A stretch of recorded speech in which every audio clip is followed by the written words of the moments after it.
Sadyang blessed ang Pilipinas pagdating sa mga yamang dagat. Kaya kahit sa pool din tayo ng krisis sa langis, masasabing free diving remains thriving sa isang lugar sa Batangas. Narito ang report.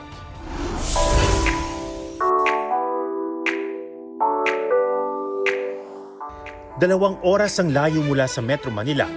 Hindi lang basta quick escape mula sa syudad ang binukbok sa Bawan, Batangas, kundi isang paraisong bughaw. Ang protected marine sanctuary na ito hitik sa yamang dagat, gaya ng jackfish. Para masilayan ng mga yan, umusbong doon ang mga free diving school at resort. Gaya ng elementary school teacher na si Ryan na nag-free diving para worth it daw ang isang buwang bakasyon.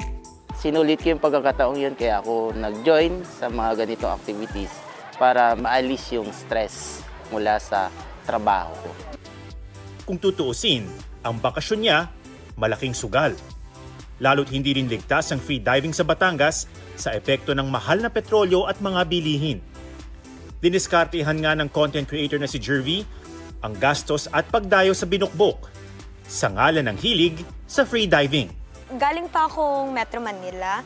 Actually, nagmahal yung carpool. So, ayun, talagang mas nagtipid na lang ako. Si Nika Herrera may bagong bukas sa free diving resort sa Binukbok. Sinagupa niya ang alon ng kasalukuyang krisis, alang-alang sa layuning mas mapalapit ang mga tao sa dagat.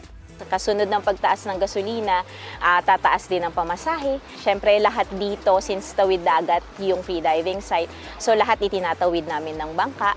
Pagtitiyak ng free diving instructor na si Coach Ryle, handang magbigay ng training, guided dives at safety courses ang mga free diving resort at school. Sa mga gusto mo itry yung free diving, I'd say na go for it. Every dive, meron tayong kasamang coaches, mga well-trained coaches, and sinusunod natin yung golden rule sa free diving, which is never dive alone. Ngayong tag-init, kung kailan tumitingkad ang ganda ng karagatan, hindi hadlang para sa iba ang hamon ng buhay. Sa hirap ng buhay ngayon, minsan gusto nila na makatakas. Para magpahinga, maging kaisa ang kalikasan, at madama ang katahimikang sa ilalim ng dagat, makakamtan.